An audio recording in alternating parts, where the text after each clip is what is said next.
My name is Mark, I'm the MD of the Guardian, and I'd like to take this opportunity just to explain to you our safeguarding product and how one would implement that into a school. So the first thing to understand is that there is a difference between safety and safeguarding. And from the safety space, I believe that many schools have implemented things that they can to ensure that kids are safer. But safeguarding looks at addressing some very real challenges in the bullying space, in the sexual harassment space, in the inappropriate relationship space, all of those kinds of spaces that we are seeing more and more challenges within South African schools. So a safeguarding officer is a person responsible in the school for handling safeguarding, and that is not a school counsellor. That is not to say that a school counsellor or psychologist is not valuable and beneficial, but the skill set of a safeguarding officer is different from that of a counsellor or a school psychologist. Additionally, a discipline officer, again, that is something that I believe schools should have. However, it is not the same as the safeguarding officer. So let me explain what a designated safeguarding officer is and what is expected. Before we go down that road, I think it's important to just explain that I think that in every school there should be 2 designated safeguarding officers. One is responsible for the academic side of the school and ensuring that safeguarding is happening in that space. And the other one is in the sports side and making sure that safeguarding is happening in that space. Okay, so how do we look at it? Well, I think the easiest way to explain it is to explain what we refer to as the 4 and 6. The 4 and 6 is there are 4 things that every single school needs to adhere to ensure that from an administrative perspective, the school is meeting best international safeguarding practices. The 6 are the 6 things that we expect every single employee, every single volunteer, every single coach, every single service provider to the school to do to ensure that they are cleared, number 1, and number 2, understand what safeguarding is. So what we're looking at doing through this 4 and 6 is creating a stronger culture of safeguarding within your school. I know that there must be a culture of safeguarding because within schools it is believed that safeguarding plays out, but we're wanting to heighten that profile. We're wanting to create a place where any person within the community of the school knows that that school is extremely serious about safeguarding. So, what is this 4 and 6? Well, the 4 things that we're wanting to address is number 1, there must be a safeguarding policy. There must be a policy that defines what safeguarding is. And it can't be just a one-pager that goes, we don't tolerate inappropriate behavior. Our safeguarding policy is made up of 25 policies and procedures that are in the mix that ensure that there is a policy pertaining to social networking, there is a policy pertaining to the change room, there is a policy pertaining to when kids go on tours or trips. There needs to be very definite safeguarding policies that are in place. The second thing is there needs to be a designated safeguarding officer. As aforementioned, there should probably be 2, and potentially within a co-ed school, there should be 4. A male and female on the academic side and a male and female on the sports side.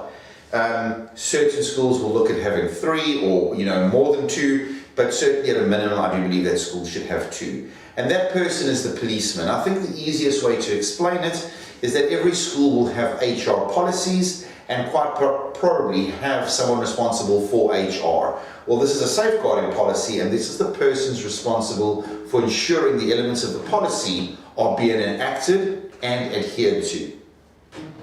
The 4th thing that every school should have from an administrative perspective is the ability for learners and parents and staff to report anonymously should the need arise. And the Guardian has an internationally patented anonymous reporting app which really fits that space really nicely and deals with the challenges like that come as a result of anonymous reporting.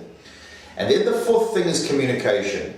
The DSO at the school, the designated safeguarding officer, needs to take responsibility for ensuring that all the vehicles of communication are understood by every single learner. How does the learner access the designated safeguarding officer? What are the rules pertaining to the change room within the school? These things should have safeguarding posters up in the change room, explaining that use of a cell phone is inappropriate. There should be posters up explaining elements of the safeguarding policy, how to use the anonymous reporting app. Your DSOs have to take responsibility for that. And so to recap, at a strategic level, there are 4 things of the 4 and 6. Number 1, safeguarding policy. Number 2, designated safeguarding officer. Number 3, anonymous reporting ability. And number 4, all communication needs to be constant and frequent, and it needs to align to the policy. Then there's the 6. What are the 6 things that all personnel within your school need to adhere to? This is, we're talking about staff, coaches, volunteers, service providers, persons coming into the school that would offer a service in any level to the school. So, of the 6, the first 3 are clearances. In South Africa, everybody coming in contact with children must be cleared against the Sex Offenders Register, Child Protection Register, and have a criminal check. Those 3 things must be done. Guys, you cannot do a criminal check and believe that you have all the others covered. You also cannot expect your teacher to bring you a safe certificate and again assume that all 3 are done. They are not. So the first 3 of the 6 is the 3 clearances. Excuse me. The 4th is a declaration of good standing. We are going to expect every service provider, teacher, volunteer, employee to sign a declaration of good standing, stating that they have no reason to believe that any other organization would have expelled or fired them as a result of inappropriate behavior with children. The 5th is a code of ethics. We need to develop an ethical standard by which every single person that will engage with the children in your school is going to adhere to. And that ethical standard has to be more specific than just going, we're going to be guarded against hurting protected demographics. It cannot be, we're going to treat minorities nicely, or we're going to treat females nicely, or we're going to treat disabled or children. It needs to be more in-depth than that. It needs to address the very real challenges that can arise. And then the 6th thing is an SAC. A Safeguarding Awareness Certificate. We will expect that all the persons coming to your school will understand what safeguarding is and know how to address it.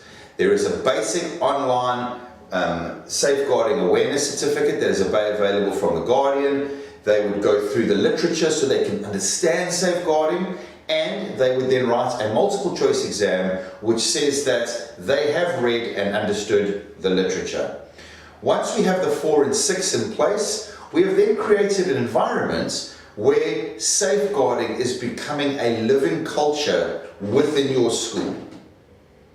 Additionally to that, the school will be gifted by the Guardian access to the Guardian's Safeguard software. That is a safeguarding administration management tool which would allow your DSOs to, at a glance on their desktop or on their laptop, see where there may be potential safeguarding holes and be able to address them and work with them very, very quickly. Guys, this is something that would make sure your school is behaving at best international standards when it comes to safeguarding. If you'd like more information about this product, please reach out to us. The email address that you could get hold of us on is admin@theguardian.co.za. Alternatively, on the phone number 031 001 0101. Please reach out to us. Please make the right decision in terms of the safeguarding of the learners within your school. Have a safe day, and God bless.